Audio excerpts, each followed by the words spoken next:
friends, welcome back to our YouTube channel Mechanical Engineering Exams Made Simple. Friends, in this video let us see good questions from machine design. Number 1, the ratio of length of connecting rod to crank radius L by R ratio normally varies between 4 to 5. This is an important parameter in determining the secondary force. What is secondary force? Primary force by N, that is L by R ratio. This will be normally lesser compared to the primary force. The bolts for the cap of big end of connecting rod are subjected to only inertia force. These are force due to its motion and hence acceleration. Automotive crankshafts are made by drop forging process because this is going to result in dense components. The function of valve gear mechanism is to open and close inlet and exhaust valves. They will be open for more than 180 degrees of the crankshaft, inlet valve and exhaust valve. But that means inlet stroke and suction stroke and exhaust stroke. But other strokes, compression and your power stroke, they will be lesser than 180 degrees of the crankshaft. At a top dead center, the crankshaft is subjected to maximum bending moment. It is in fact designed for the maximum bending stress. What is the maximum bending stress? It is a section modulus, maximum bending moment by section modulus of the component, mechanical component. For maximum torque condition, the crank angle is 25 to 35 degrees for petrol engine and 30 to 40 degrees for diesel engine from top dead center.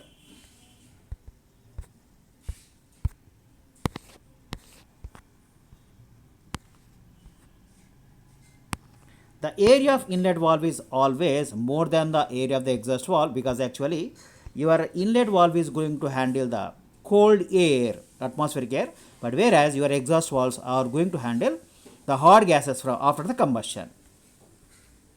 Whipping stress is due to inertia force on the connector. Once again, it is due to the acceleration and the mass of the connecting rod. This is going to be mass into acceleration is going to be called as force. We know from Newton's second law, and this is due to the motion. So or inertia. So everybody continues to be in its rest or motion unless otherwise acted upon by an external force to change its state. We have seen this in the Newton's first law. Okay, friends. So the force due to motion is called inertia force, and whipping stress is due to the inertia force of the connecting rod, which is due to its motion and acceleration. When the length of connecting rod is small, it results in what? It is going to result in greater angular swing and greater side thrust on the piston. The design of piston head is based on basically strength and heat transfer considerations. So strength is important and also heat transfer consideration also very important because actually it has to dissipate the heat which is generated, okay, and avoid the thermal stresses and the resulting thermal failure. Strength and rigidity are normally considered for designing a shaft. The spring index for valve spring is usually, what is spring index normally? It is the ratio of the diameter of the coil by diameter of the wire with which the spring is made. D by D ratio, it is called, capital D by D ratio, it is called. The spring index for valve spring is usually, how much it is? This is going to be 8. Neither too high, 20, or neither too less, or 5. It is going to be around 8. The main objective of providing two concentric valve springs, one inside another, in heavy duty engines is to, what is the main purpose for this? This is going to eliminate surging. Surging is a problem with the springs friends. So to eliminate this particular surging action, so two concentric valve springs are provided, one inside the other. So it's something like a composite spring.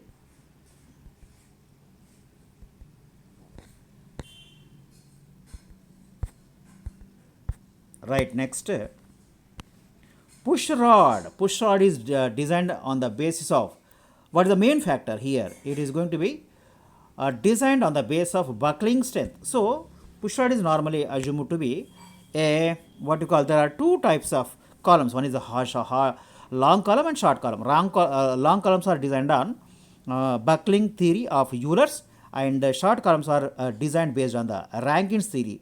Okay, that is called Rankine theory, short columns, right? So now this is Euler's formula is applied for the design of the buckling strength. What is the buckling load? It is equal to, buckling load is equal to pi square EI by L square. E is the Young's modulus of the material and I is the moment of inertia of the cross section of the material or the mechanical component, and L is the effective length. What is the effective length? It is going to depend upon the end conditions, like both ends are hinged, both ends are fixed, one end free, other end fixed, one end free, other end hinged, something like that. Okay, so it is assumed to be a long column. That's why it is designed based on the buckling strength or Euler's load or buckling stress. The valve lift depends upon, it is going to depend upon seat angle and diameter of the port. Seat angle and diameter of the port. So it is no way connected with the bore and length of the cylinder or nor length of connecting rod and crank radius, but it is the seat angle and diameter of the port, neither the length of stroke and length of piston. It is neither way connected nor in any way connected with the cylinder and connecting rod, crank and then piston. So it is only with the seat angle and diameter of the port.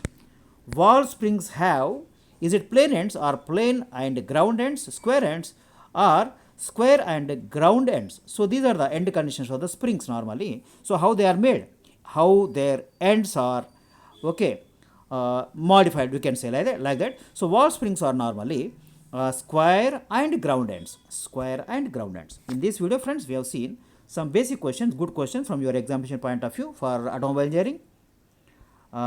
In that, we have seen the questions from machine design. In another video, let us meet with another good topic for your automobile engineering. See you all.